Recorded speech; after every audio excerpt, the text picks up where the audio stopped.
Watu tunajenga majengo yetu, alafu hatuweki tahadhari wala hatuiti maafisa kutukagulia majengo, na tunaona kukaguliwa jengo ni kama adhabu au ni gharama.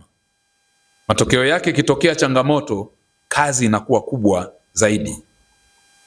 Lakini hapo changamoto hizi ndio wapo wamiliki labda pengine wa biashara au maeneo mbalimbali. Mtu anajenga hoteli au biashara eneo kubwa, lakini hataki kufanyiwa ukaguzi na jeshi la zimamoto. Siku ikitokea ajali ya moto au changamoto nyingine au jengo kuanguka, anawahitaji zimamoto na anawalaumu kwamba hawajaenda kuzima moto kwenye jengo langu, lakini mwanzo wakati anajenga hakupewa ushauri wa kitaalamu. Kwa hiyo changamoto hizi ndizo zinazofanya wakati mwingine raia wanakuja kwenye kulaumu, lakini wanasahau kwamba tulikuwa tuna wajibu wa kwanza wa kuwa na tahadhari dhidi ya madhira ya kujiandaa na kukabiliana na majanga, aidha kujikinga au kutengeneza mazingira mazuri ya kujenga kwa kuzingatia pale inapotokea madhira hayo, basi wawe na uwezo wa kuja kukuokoa. Lakini pia wapo wengine hawatekelezi kabisa maelekezo wanayopewa baada ya ukaguzi. Ikitokea askari wetu wameenda kukagua kwenye majengo, basi hawatekelezi ule ushauri au maelekezo ambayo wanapewa. Hasa mara nyingi agharabu huwa ni kwa kukwepa gharama. Lakini inapokuja kutokea janga, unaingia kwenye gharama kubwa zaidi kwa sababu hukuzingatia ushauri. Lakini jambo jingine liko kwetu sisi raia, changamoto ya simu za uongo au false alarms. Unapiga simu kwa sababu umeijua 114, mtu anapiga kwa kujifurahisha kama kwamba aone response. Askari wana respond, wanaenda kule wamechoma mafuta, alafu ni uongo, na baada ya hapo wanarudi na frustration.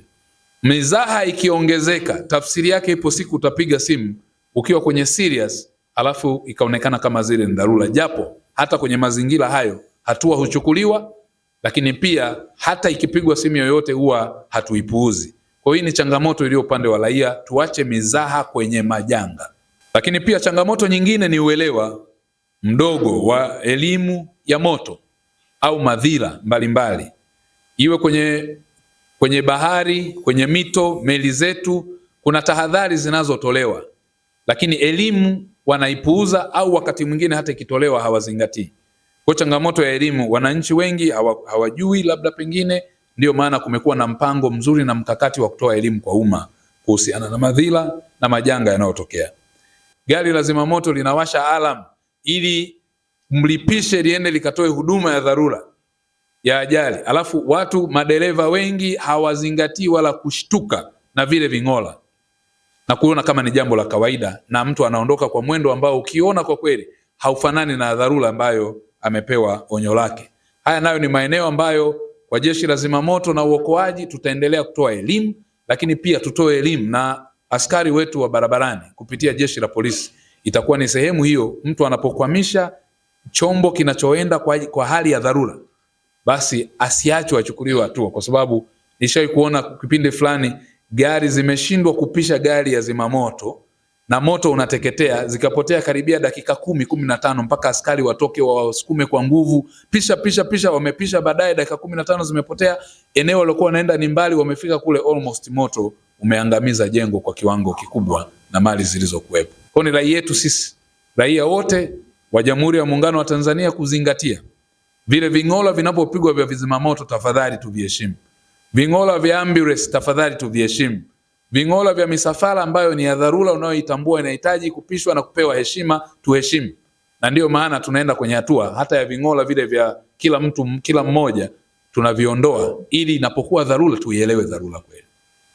Mtu amejenga nyumba hapo yani hapo kuna dirisha limepakana na dirisha la jirani mwingine, na nyumba ziko hivyo kama 100 hapa.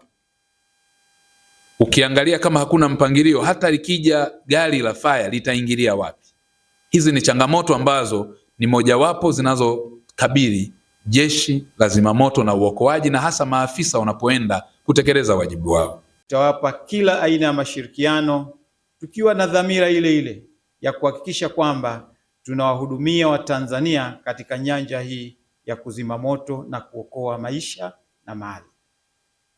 Na mlichotuonyesha hapa ni kielelezo tosha kwamba mmeshafanya kazi katika kuokoa maisha ya watu na mali zao kwenye maeneo mbalimbali. Kwenye maeneo ya maji mmeokoa, kwenye maeneo ya matope mmeokoa, kwenye maeneo ya moto uliowaka kwenye msitu mmeokoa, kadhalika kwenye maeneo ya moto au majanga ya moto kwenye majengo mmeokoa.